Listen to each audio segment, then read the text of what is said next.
Hi there, I'm Lena Anani, and you're listening to She Wrote a Book, where I interview amazing women from all over the world who also happen to be published authors. I created this show to educate, entertain, and inspire you to be the voice you want to hear in the world. Did you know this episode comes with a free gift? It's a webinar for aspiring authors who want to learn my insider secrets on writing and publishing books. You can access this free training instantly at SheWroteABook.com/bonus. Now let's get started. You are listening to episode number 80 of She Wrote a Book, and today I'm interviewing Marcia Layton Turner, author of the book Kmart's 10 Deadly Sins: How Incompetence Tainted an American Icon. Kmart's 10 Deadly Sins takes a close look at how Kmart's management destroyed the company, plunging into bankruptcy. It's about the retailer's missteps and, in hindsight, what it should have done differently. Marcia Layton Turner is a best-selling, award-winning author, co-author, and ghostwriter of just under 35 books, most of which are about business and entrepreneurship. She writes regularly for leading business magazines and websites. Again, her book is called Kmart's 10 Deadly Sins: How Incompetence Tainted an American Icon. You can find the link to purchase her book in our show notes for this episode at SheWroteABook.com/80. So, Marcia, it's such a pleasure to have you as a guest today. I am incredibly curious to learn more about this book. My first question for you is this: why did you decide to write and publish this book? Good question, Lena. Thanks. When just around the time that Kmart was declaring bankruptcy, I was looking for a new project, quite honestly. I was talking with my agent, trying to figure out what am I going to write next.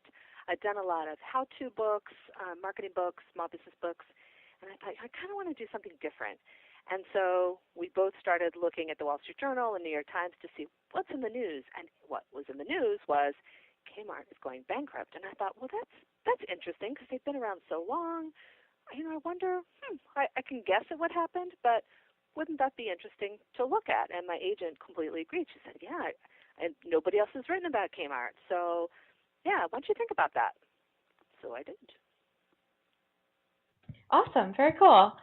I have to admit, I've never thought of that. I mean, when a company goes out of business, yeah, I have like a train of thought and I have a conversation with the voices in my head, but I've never thought to actually put it into a book. I mean, you did the research. What was the research like when you were putting this information together? Well, that's one of the things that was so different about this book. With the how-to books, when I've pitched them, I've already had an idea in my head of what I'm going to cover. What are the key messages? What do people really need to know about this topic? With the Kmart book, I knew a little bit about Kmart just from having been a shopper and having observed what was going on in the store. But in order to write the book, I had to do so much research to even put the proposal together. Like, the book was more than halfway done by the time I was finished with my research, because I just looked at every possible aspect of what was going on in the company. I read news stories. I interviewed analysts. I looked through all the records that Kmart had on its corporate site. I just hours and hours, weeks and weeks of trying to understand the company, its history, and then kind of where it was headed. So why do you think it was so important for you to do such extensive research? Well, a part of it was that I was scared, quite honestly. I had never done a book like this. I had never really done an in-depth corporate biography or history, and I wasn't really sure what the process was supposed to be like. I didn't know what was expected, and so I kind of probably went overboard in trying to learn everything anyone could possibly know about the company. And the more research that I did, the more confident that I became that I could really do justice to the story and feel really confident in what I was going to write. Do you consider yourself an expert on Kmart now? No, but I was actually an expert witness in a case. I turned it down, but because I had written a book, these attorneys were calling me saying, "Oh, wow, you're a Kmart expert." And I was like, no. Oh my gosh, that's interesting. Yeah. Wow, Yep. Wow. Okay, so what did you learn out of it? Like, as far as, what did you take away from all of this research and digging into what happened with Kmart as far as it relates to your own business? Ooh, That's a good question. I think that boiling down the 10 things that Kmart did to really plunge itself into bankruptcy, at the core was loss of focus. They were trying to do so much. They were branching out, hiring all these different designers like Martha Stewart. Martha Stewart was big back when this was all occurring. Trying to branch out into new store formats. They just tried to do too much. And so for me, I remind myself of Kmart when I'm starting to be blinded by bright, shiny object syndrome. I don't know if you all have heard of that, but it's where you see a new opportunity and you get so excited about it that you want to go and investigate that. And so when I find myself doing that, I have to remember, no, Kmart, no. That's perfect. Focus. Focus on what oh my gosh. Yeah. Yeah, that analogy is perfect because I definitely know what shiny object syndrome is. I suffer from it on a daily basis. Oh, yep. And it's kind of nice to have like a concrete brick and mortar experience to attach that to and be like, no, Kmart, right. Don't be Kmart. And what was really interesting and what I found fascinating through this research is that Kmart was the originator of the low price, discount format that Walmart copied. Walmart copied what Kmart was doing really, really well. And the difference was Kmart got interested in all these other bright, shiny objects. And so they diluted their efforts. And so customers were kind of confused about, what is this? Is this, cheap, low-price stuff? Is it high-price stuff? Is it chic stuff like Target was doing? Whereas Walmart was like low price, low price, low price, low price.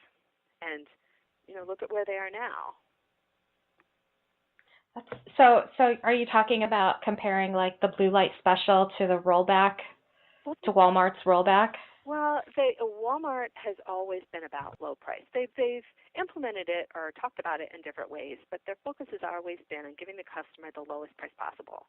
And so they built an infrastructure to do that.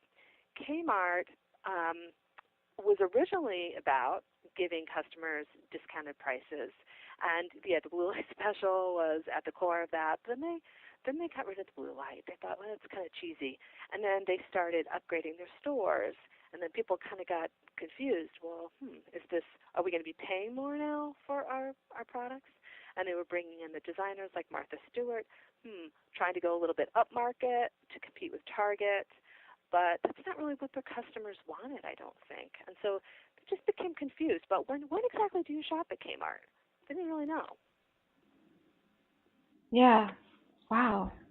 I used to shop there all the time when I was a kid. Oh, yeah. Yeah, I loved Kmart, and then it started getting weird. The energy got weird, and we started shopping at like Target. Yeah, right. Well, Target is cheap chic. They're they're not the cheapest, but they have really cool stuff, and you're willing to pay a little bit more. Whereas Walmart is definitely, if you want the cheapest price, you go there. And Kmart's kind of stuck in the middle. They're not really known for anything, and so I think they had an opportunity at some point to differentiate themselves, and they sort of chose not to. So that's why they're still kind of in limbo there. I would imagine this is a great book for like business studies. Like if someone wants to learn about the history of business, this should be part of the curriculum. It is in the curriculum for a number of undergraduate and graduate business programs on retailing.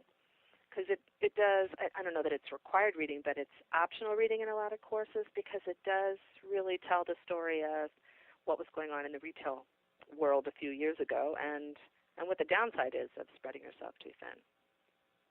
That's awesome. I had no idea. Yeah. So I want to know more about that. How did you get your book into the hands of colleges and universities to suggest this? Yeah, that wasn't anything that I did. The publisher, John Wiley, takes care of all the distribution. So once the book was done, I was available to do publicity, but they really got in touch with the different markets that might be interested in it. And I think really professors found it. Any retailing professors who were looking for new books to recommend to their students, if they were to look for their books on Target, their books on Walmart, they're really, even now, I don't think there are any other books on Kmart. So if you want to give a broad range of options, this is one of the few out there on Kmart. What would you say that you're most proud of when it comes to this book? I think, as I mentioned, this book was really a departure for me because I specialize more in how to do things, business books, and because, as I mentioned, I was so scared and I went overboard in the research, I came across people who had some really interesting tidbits to share with me that nobody had ever asked them because there had never been a book on Kmart. And so I uncovered some interesting stories and news that the mainstream press had not reported on, like some paybacks and some funky real estate deals and things like that nobody had covered. It had been touched on in the local press, but nothing national. So I was really proud that, hey, I found some stuff that nobody else is really talking about. Why do you think it wasn't brought to light for the... I don't know. I don't know if it was like a slow news day when they went to court, or there was just so much else going on that was bigger news than just finding out that there have been some payoffs. That makes sense. That makes sense. Yeah. That makes sense.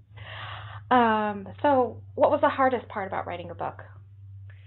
The hardest part really was going super deep into a topic, which is, something I don't often do.